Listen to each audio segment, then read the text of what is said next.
பிரியமானவர்களே, உங்கள் அனைவருக்கும் என் அன்பார்ந்த வணக்கம். கர்த்தருடைய வேதத்தை வாசித்து தியானிப்போம். சங்கீதம் 31:23 வசனம். கர்த்தருடைய பரிசுத்தவான்களே, நீங்கள் எல்லோரும் அவரில் அன்பு கூறுங்கள் என்று சொல்லப்பட்டுள்ளது. நாம் கர்த்தருக்குள் அன்பு கூறும் பொழுது அவர் நமக்குள்ளே வாசம் செய்து பரிசுத்தவான்கள் என்கின்ற பெயரை சூட்டுகிறார். பரிசுத்தவான்கள் என்றால் எவ்வளவு ஒரு மகிமையான பெயர்! தேவதூதர்கள் தான் பரிசுத்தமாய் இருக்க முடியும். அவரோடு கூட வாசம் செய்கிறபடியினாலே அவர்கள் பரிசுத்த ஆவியினாலே நிரப்பப்பட்டு நமக்கு அவர்கள் சேவை செய்கிறவர்களாக காணப்படுகிறார்கள். அப்பேற்பட்ட மகிமையான வார்த்தையை அவரை நம்பி அவரை வாழ்ந்து அவர் வார்த்தைக்கு கீழ்ப்படிந்து அவருடைய பரிசுத்த நாமத்தை போற்றி துதிக்கிறவர்களுக்கு பரிசுத்தவான்கள் என்று பெயர் இடப்பட்டுள்ளது. நாம் எல்லோரும் பரிசுத்தவான்களாக ஆண்டவருக்கு முன்பாக காணப்படுகிறோம். நாம் அவரையில் மகிழ்ந்து களி கூறுகிறபடியினாலே அவர் நம்மை பரிசுத்தவான்களே என்று கூப்பிடுகிறார்.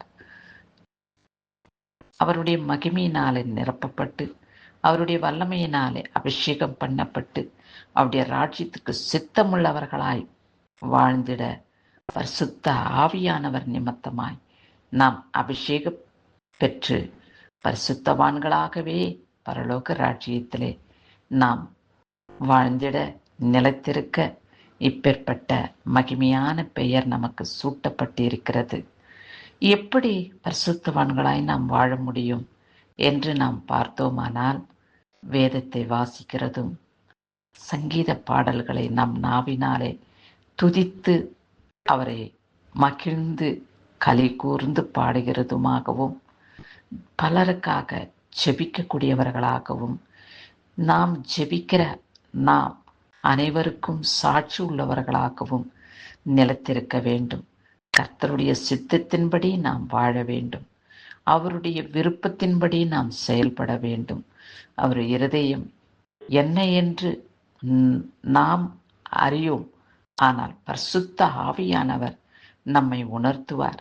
தேவனுக்கு சித்தமான காரியங்கள் இவைகள் என்று நம்மளை உணர்த்தும் போது நாம் அதை அறிந்து கொண்டு கர்த்தருடைய சித்தத்தின் பிரகாரம் நாம் செயல்படுத்தி அவருடைய பொக்கிஷமான மகிமையான வார்த்தைகளை மற்றவர்களுக்கு எடுத்துரைத்து அவர்களையும் நித்தியத்தின் பாதையிலே கொண்டு வர நாம் உபயோகமுள்ள பாத்திரமாக அவருடைய சன்னிதானத்திலே நிலைத்திருக்கும் போது பரிசுத்தவான்களாக நாம் பெயரிடப்பட்ட ஆத்மாக்களாக கர்த்தருடைய சன்னிதானத்திலே நிலைத்திருப்போம். அவருடைய மகிமுள்ள கரம் நம்மளை தாங்குகிறது. ஆகையாலே நீங்கள் எல்லோரும் அவரையில் மகிழ்ந்து களி கூற வேண்டும் என்று கர்த்தர் விரும்புகிறார். ஆமாண்டவரே, எனக்கு என்ன கஷ்டம், துன்பம், துயரம் வந்தாலும் கூட நீர் என்னோடு கூட அவைகளை சுமந்து கொண்டு வருகிறீர். அவைகளை என்னோடு கூட கடந்து வருகிறீர் என்று நான் உணர்ந்து என் தேவன் என்னோடு கூட இருக்கிறார், என் கஷ்டத்திலே என் துக்கத்திலே அவர் பங்கு கொள்ளுகிறார் என்ற நினைப்போடு நான் வாழும் பொழுது நீர் என்னில் அன்பு கூறுகிற தேவனாய் இருக்கிறீர் என்று நான் விசுவாசிக்கிறேன். என்னுடைய விசுவாசம் என் குடும்பத்தாரையும் என் உறவினர்களையும் நான் ஜெபிக்கும் ஒவ்வொருவரையும் ரட்சித்தருளும்படியாக அம்மா நோக்கி வேண்டிக் கொள்கிறேன் தகப்பனே என்று நாம் அவரிடத்திலே பரிசுத்த இருதயத்தோடு வேண்டுதல் செய்வோம்.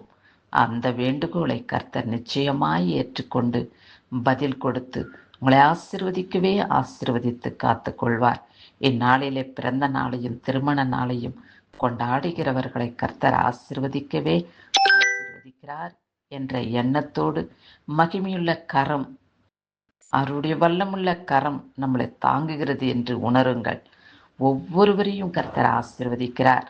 இந்த நாளை பிறந்த நாளாகவும் திருமண நாளாகவும் மகிழ்வோடு நினைவு கூர்ந்து அவரை ஸ்தோத்திரித்து துதித்து வணங்கி வர அவருடைய கண்களிலே நமக்கு கிருபை கிடைத்திருக்கிறது என்று நீங்கள் அறிந்து அவரை ஸ்தோத்திரித்து அவருடைய நாமத்தை மகிமைப்படுத்துங்கள். இம்மட்டும் உங்களுக்கு ஆயுசு நாட்களை கொடுத்த ராஜாதி ராஜன் தேவாதி தேவன் இயேசு கிறிஸ்துவுக்கு நன்றி செலுத்துங்கள். நன்றி இருதயத்தோடு அவர் வார்த்தைகளை நாம் பின்பற்றி வருகிறோம் என்ற இருதயத்தோடு கடந்து வரும் பொழுது உங்களை பரிசுத்தவான்களே என்று அழைக்கும் பெயரை சூட்டப்பட்டவர்களாக பரலோக ராஜ்யத்திலே உங்களுடைய பெயர் குறிக்கப்பட்டு எழுதப்பட்டு இருக்கிறது என்று நீங்கள் அறிந்து விசுவாசத்தின் நம்பிக்கையோடு இந்த வேண்டுகோளை முடிக்கிறேன் தகப்பனே என்று ஆண்டவரிடத்திலே முறையிடுவோம். கிறிஸ்துவுக்கு சதா காலங்களிலும் மகிமை உண்டாகட்டும். ஆமேன்.